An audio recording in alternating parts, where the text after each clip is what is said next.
अस्सलाम वालेकुम, welcome to the law show UK immigration with Tariq. Show का फॉर्मेट आपको पता है, अगर आपका इमिग्रेशन का कोई भी मसला आप इस शो में कॉल कर सकते हैं और मैं पूरी कोशिश करूंगा कि मैं आपको ऐसी इन्फॉर्मेशन दूं जिससे आपके मसले का कोई हल निकल सके। तो इससे पहले कि मैं कोई और बात करूं, आई थिंक काफ़ी कॉलर्स पेशेंटली काफ़ी पहले से वेट कर रहे हैं, तो पहले हम कुछ कॉल्स ले लेते हैं। हेलो हेलो हेलो, मेरे ख्याल से आप टीवी पे सुनने की कोशिश करें मेरी आवाज़। प्लीज़ कॉल पे सुन लें और फिर जो मेरा जवाब है वो टीवी पे सुन लें। हेलो हेलो, अस्सलाम वालेकुम। जी, वालेकुम अस्सलाम। एप्लीकेशन की है FLR FP।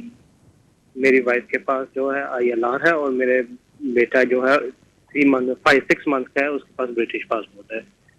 ओके मुझे लास्ट वीक को बायोमेट्रिक मैंने दिए थे। अब मैं पूछना चाहता हूँ कितना एक टाइम लगेगा एप्लीकेशन में और मेरी एप्लीकेशन में कितने एक चांसेस है? आप ये बता दें कि इससे पहले आपके पास कोई वीज़ा था या नहीं? नहीं, मेरे पास नहीं था। ऑलराइट, बड़ी मेहरबानी, थैंक यू सो मच। देखें जो अगर मैं आपका आंसर फोन पर ही सुन लूँ, क्योंकि मैं बाई। ऑलराइट, फिर और आप जो मैंने जो प्रूफ ऑफ एड्रेस टुगेदर साथ लगाए थे वो सिर्फ 22 मंथ के थे। ओके, आपकी शादी हुई है? ये इस्लामिक मैरिज है। ओके, ऑलराइट, ठीक है जी, मैं अर्ज़ कर देता हूँ, बड़ी मेहरबानी है आपकी। देखें, जहाँ तक बात है टाइम कितना लगेगा, तो इस वक्त एनीवे 6 महीने से 8 से 9 महीने वो लगा रहे हैं FP एप्लीकेशन के अंदर। तो टाइम तो ये आपको मैंने क्लेरिफाई कर दिया। फिर आपने बोला कि तारिक भाई मेरा चांस क्या है। वो डिपेंड करता है कि आपने डॉक्यूमेंट्स क्या लगाए। इसमें पहली बात यह है कि जब आप FP family and private life के ऊपर अप्लाई करते हैं तो पहले ये बताना होता है कि आप क्वालिफाई किस तरह करते हैं एज अ फैमिली, यानी कि या आप पार्टनर हैं।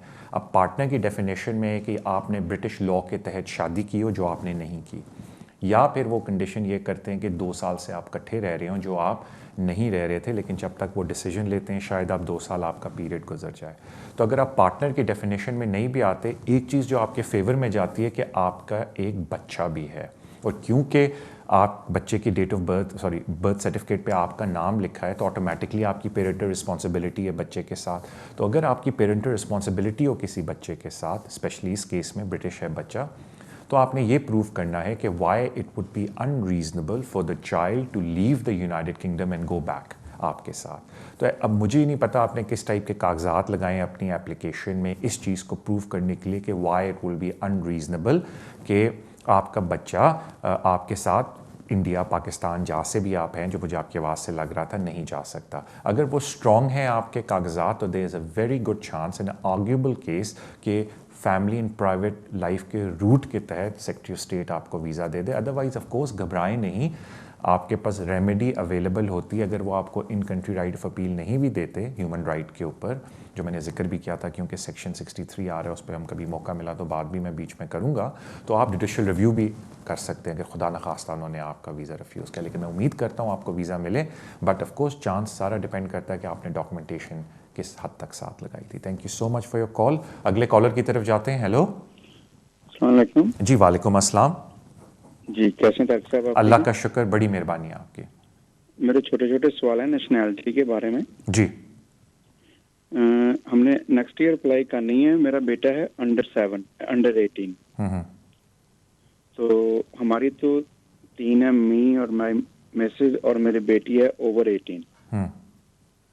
तो हमारी तो एप्लीकेशन सबकी सेपरेट जाएगी। तो बेटे की हम कौन सी एप्लीकेशन करेंगे जो अंडर 18?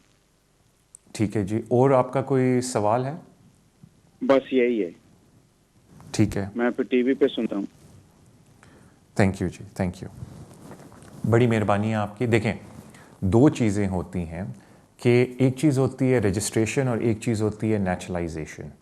यानी कि जो बच्चे अंडर 18 होते हैं वो रजिस्टर होते हैं ब्रिटिश नेशनैलिटी के लिए, और जो लोग ओवर 18 होते हैं वो नेचुरलाइज होते हैं ब्रिटिश नेशनैलिटी के लिए। नेशनलाइजेशन का फॉर्मूला ये होता है कि आपको क्वालिफाइंग पीरियड पूरा करना पड़ता है। या तो आपने 3 साल इस कंट्री में गुजारे हो अगर आप किसी ब्रिटिश सिटीज़न के साथ शादीशुदा हैं, या आपने 5 साल पूरे गुजारे हो अगर आप किसी और तरीके से नेशनलाइजेशन अप्लाई कर रहे हैं। ये उन लोगों के लिए जिनकी उम्र 18 साल से ऊपर है। जो बच्चे 18 साल से नीची उम्र के हैं उनकी रजिस्ट्रेशन होती है। अब रजिस्ट्रेशन के अंदर कुछ डिस्क्रेशन है जो सेक्रेटरी स्टेट ने दी हैं, जिनमें से एक ये है कि या तो बच्चा अगर इधर पैदा हुआ है और उसको 10 साल हो गए हों। फिर एक और डिस्क्रेशन है कि अगर कोई पेरेंट बच्चे का जो अंडर 18 है लेकिन वो यहाँ 10 साल से नहीं रह रहा, लेकिन अगर कोई पेरेंट उसका अप्लाई कर रहा है पासपोर्ट तो बच्चा भी साथ, उसके लिए नेशनलाइजेशन तो बच्चा भी साथ अप्लाई कर सकता है। सो कहने का मतलब डिपेंडिंग ऑन योर सर्कमस्टांसेस, उसके लिए सारी बात है, मैं इतना डिटेल में आपके साथ शो का फॉर्मेट नहीं है, लेकिन अंडर 18 की रजिस्ट्रेशन होती है। अब कौन सा सेक्शन आप पे लगता है, सेक्शन 3 के अंदर जो डिस्क्रेशन का होता है, उसके लिए मुझे आपसे कुछ और सवाल पूछने होंगे, तो बेशक आप जिस तरह वो ईमेल आती है आप उस पर रब्ता कर लें या किसी भी लीगल रिप्रेजेंटेटिव के दफ्तर में जाके बात कर लें, तो वो आपको करेक्ट सेक्शन बता देंगे जिसकी बेसिस पे आप अपने बच्चे के लिए रजिस्ट्रेशन अप्लाई कर सकते हैं जब आप अपनी नेचुरलाइजेशन एप्लीकेशन अप्लाई करेंगे वाइफ और बच्चों की, because they over 18। Thank you so much for your call. अगले कॉलर की तरफ जाते हैं। हेलो हेलो जी, अस्सलाम वालेकुम। वालेकुम सलाम जी। दो क्वेश्चन सीगे साडे छोटे छोटे जी जी। ਸਾਨੂੰ ਨਾ ਰਿਫਿਊਜ਼ ਕੀਤਾ ਸੀਗਾ ਅਪਰ ਟ੍ਰਿਬਿਊਨਲ ਦੇ ਵਿੱਚ 1 ਸਾਲ ਪਹਿਲਾਂ। ਇਹਨਾਂ ਦਿਨਾਂ ਦੇ ਵਿੱਚ ਸਾਨੂੰ ਰਿਫਿਊਜ਼ ਕੀਤਾ ਸੀਗਾ ਤੇ ਹੁਣ ਸਾਨੂੰ ਇਨਵੌਇਸ ਆਈ ਆ 400 ਪਾਉਂਡ ਦੀ ਕਿ ਸਾਡੇ ਸਿਰ ਤੇ ਉਹਨਾਂ ਨੇ ਕਾਸਟ ਪਾ ਦਿੱਤੀ ਆ ਕਿ ਤੁਸੀਂ 400 ਪਾਉਂਡ ਦਵੋ ਜੀ। ਫਿਰ ਹੁਣ ਅਸੀਂ ਕੀ ਕਰ ਸਕਦੇ, ਉਹਨਾਂ ਨੂੰ ਪੈਸੇ ਅਸੀਂ ਦਈਏ 400 ਪਾਉਂਡ ਦਈਏ कि ना दइए? ऑलराइट, सिर्फ आपका पैसों का मसला है? हाँ जी, बेसिकली बेसिक पैसों का मसला है, आप उसकी बात मुझसे पूछ रहे हैं, ठीक? हाँ जी, सिर्फ जानी कि ਅਸੀਂ ਉਹਨਾਂ ਨੇ ਸਾਡੇ ਸਿਰ ਤੇ मैं ਕਾਸਟ आपकी पाई बात है बिल्कुल समझ गया, मैं वहाँ बिल्कुल बात आपकी समझ गया। कोई और सवाल है आपका? ਉਹਨਾਂ ਨੂੰ ਕਾਸਟ नहीं ਦਿੰਦੇ ਸਾਡੇ ਲਈ ਆਉਣ वाले टाइम ਦੇ मैं ਵਿੱਚ आपकी कोई बात बिल्कुल नुकसान समझ होगा? मैं आपकी बात बिल्कुल समझ गया। कोई और सवाल है आपका? नहीं बस यही ओके, है। बड़ी मेहरबानी। ओके, इशू आपके साथ ये हुआ है कि जब आप अपर ट्राइब्यूनल में कोई केस वगैरह हारते हैं, मे बी आपने जुडिशियल रिव्यू केस डाला हो, अगर आप हार जाते हैं तो आप दूसरी साइड के भी पैसे आपको देने पड़ते हैं। वो डिपेंड करता है, कभी 500 होते हैं, कभी 300 होते हैं। तो आपके पास दो ऑप्शन होती हैं।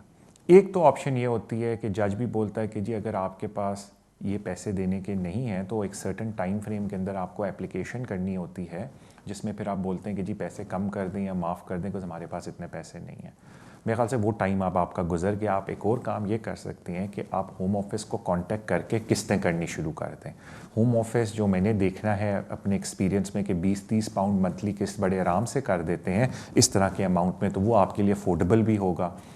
तो देखें, यह अब आपकी मर्ज़ी है, लेकिन ऑफ कोर्स कभी भी आपको मैं ये इन्फॉर्मेशन नहीं दूंगा कि बिल्कुल इग्नोर करें, बिकॉज कोर्ट ने आपके ख़िलाफ़ एक फ़ैसला दिया और उसके बाद जो जजमेंट कोर्ट ने दी वो फाइनेंस की या पैसे देने की आपके ख़िलाफ़ की, तो उसको बिल्कुल इग्नोर ना करें, बिकॉज आपकी इमिग्रेशन हिस्ट्री में आपका बिहेवियर भी बड़ा मैटर करता है जो नए कानून आए हैं इमिग्रेशन के।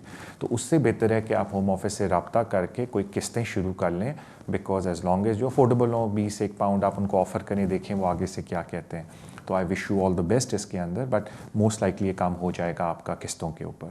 Thank you so much. अगले कॉल लेते हैं। हेलो अस्सलाम वालेकुम जी। वालेकुम अस्सलाम।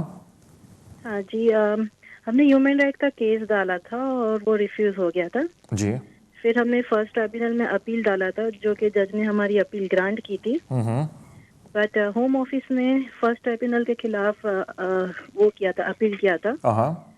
तो फर्स्ट ट्राइब्यूनल ने तो रिफ्यूज कर दिया आगे जाने से, बट वो क्या उनको दिया था कि वो डायरेक्टली ऊपर जा सकते हैं करके, बट उसको भी अभी 2-3 वीक्स हो गया, हमें अभी तक कोई जवाब नहीं आया।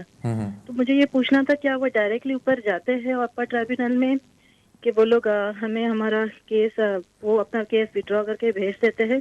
और दूसरा सवाल ये है कि इस दरमियान मेरे ना लीगली 10 इयर्स भी पूरे हो चुके हैं, तो क्या मैं विड्रॉ करके अपना पासपोर्ट मंगा के खुद 10 इयर्स पे बेस पे खड़ी हो सकती हूँ कि मैं वेट करूँ, इनका क्या डिसीजन है? प्लीज़ आप मुझे गाइड करिए। ठीक है, थैंक यू सो मच। देखें, पहली बात ये है कि अपील जो प्रोसेस है वो होम ऑफिस के पास अभी और भी है। For example first state tribunal में वो हारे, उन्होंने एप्लीकेशन की फर्स्ट स्टेट ट्राइब्यूनल में अपर ट्राइब्यूनल के लिए, अगर वो हारे वो डायरेक्ट जा सकते हैं अपर ट्राइब्यूनल में, वो हारे तो वो डायरेक्ट फिर अपर ट्राइब्यूनल में कोर्ट ऑफ अपील के लिए जा सकते हैं, वो हारे तो वो डायरेक्ट कोर्ट ऑफ अपील में डाल सकते हैं। कहने का मतलब कि होम ऑफिस के पास ये सारी रेमेडीज़ अवेलेबल हैं। अब ये बोलना कि वो जाएंगे नहीं जाएंगे मैं नहीं कह सकता, बिकॉज मैंने आपका केस नहीं पढ़ा।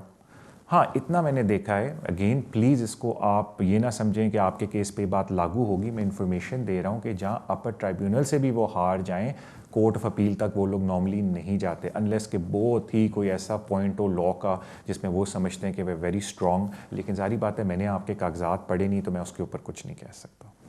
फिर आपने एक बड़ी इंटरेस्टिंग बात बोली कि तारिक भाई मेरे 10 ईयर्स भी पूरे हो गए हैं तो मैं सेटलमेंट अप्लाई कर सकती हूँ नहीं। देखिए, मैंने आपके कागजात नहीं पढ़े, लेकिन मैं आपको इतना बता दूं कि as far as you are concerned आप अपील जीती हुई हैं। अब ये होम ऑफिस है जो डिसीजन को ओवरटर्न करने की कोशिश कर रहा है, लेकिन अभी तक वो इसमें कामयाब नहीं हुए। तो जहाँ तक आपका, अगेन मुझे आपकी हिस्ट्री नहीं पता, मैं अज्यूम कर रहा हूँ कि पिछले सारी हिस्ट्री आपकी लॉफुल है, कोई गैप नहीं था, वीज़े टाइम पर आपने अप्लाई की, एक्सेट्रा एक्सेट्रा। अगर वो सारी चीज़ें ठीक हैं तो फिर कोई आपको ममानत नहीं है कि आप वेट करें, आप आपकी सेटलमेंट ड्यू आप डालें केस को। बिकॉज अगर कल होम ऑफिस जीता भी है तो ये जितना पीरियड है वो आपका लीगल पीरियड है। लेकिन please without taking proper advice आप इस तरह केस ना डालें। मैंने आपको सिर्फ इन्फॉर्मेशन दी है, मैंने आपके कागजात नहीं पढ़े। तो प्लीज़ कहीं जाके अपने कागजात चेक कराएं। और ऑफ कोर्स अगर आपका ये केस ह्यूमन राइट पे आप जीते हुए हैं तो वो तो आपको 2.5 साल का वीज़ा मिलेगा। असल तो आपको सेटलमेंट चाहिए, जो अगर आपके 10 ईयर लॉफुल पूरे हो गए हैं अप्लाई करें और उसके पीछे आप फाइट करें, जो कि हो जाना चाहिए। बट अगेन प्लीज़ मैं आपको इन्फॉर्मेशन दे रहा हूँ, मैंने आपके कागजात नहीं पढ़े। कहीं जाके अपने कागजात चेक कराएं और उसके बाद एक्शन लें जो लेना चाहिए आपको। Thank you so much for your call. अगले कॉलर की तरफ जाते हैं। हेलो हेलो हेलो, अस्सलाम वालेकुम। जी वालेकुम अस्सलाम। सर जी, तारिक भाई क्वेश्चन है मेरा रिगार्डिंग 10 इयर्स। जो क्वेश्चन अभी आपने एक्सप्लेन किया है बड़े अच्छी तरीके से, उसका मेरे एक दोस्त का केस रिफ्यूज हुआ था और उस पर होम ऑफिस वालों ने डिसेप्शन लगाई थी उसकी अर्निंग की वजह से 2010 और 2013 में। तो वो जो है उसके रिगार्डिंग क्वेश्चन है। उसके 10 इयर्स पूरे हो गए हैं और उसकी कोई ऑब्वियसली क्रिमिनल हिस्ट्री नहीं है, कोई गैप्स वगैरह नहीं है। तो जो केस अगर इस डिसेप्शन की वजह से रिफ्यूज कर देते हैं और बंदा 11 साल से रह रहा हो इस मुल्क में, तो कितने चांसेस होते हैं कि उसकी जो है वो अपील जो है वो कामयाब हो जाएगी? और दूसरा क्वेश्चन मेरा ये है, सॉरी मैं 2 क्वेश्चन कर रहा हूँ, ज़्यादा ले रहा हूँ आपका। मेरे एक और दोस्त हैं, उनका भी केस है, वो डिस्क्रिशनरी लीव, उनका कोर्ट से वो हो के तकरीबन 3 साल से वो केस जीतते रहे हैं, होम ऑफिस अपील करते रही, उनकी शादी हुई है यहाँ पे। जी। अभी जाके उसके सॉलिसिटर ने डिस्क्रिशनरी लीव डाली है, 9 महीने से वो वेट कर रहा है। तो इस पर भी जरा प्लीज रोशनी डाले कि वो बहुत वेट कर रहा है, तो प्लीज अगर एक्सप्लेन करे तो। नहीं, वो कोर्ट से केस जीत गया था या हारा है और फिर दोबारा एप्लीकेशन डाली आपके सेकंड दोस्त ने? चलें, सॉरी आपकी लाइन में ख्याल से ड्रॉप होगी। देखिए, जो आपका पहला सवाल है डिसेप्शन का, प्रॉब्लम ये है कि जब आप पे एक दफ़ा डिसेप्शन का इल्ज़ाम लग जाता है, उसके बाद आप जब भी अप्लाई करते हैं तो वो आप पे मैंडेटरी 10 इयर्स का बैन कर देते हैं कि जी क्योंकि आपने लास्ट टाइम डिसेप्शन यूज़ की थी, अब हम आपको वीज़ा नहीं देंगे अगले 10 साल तक।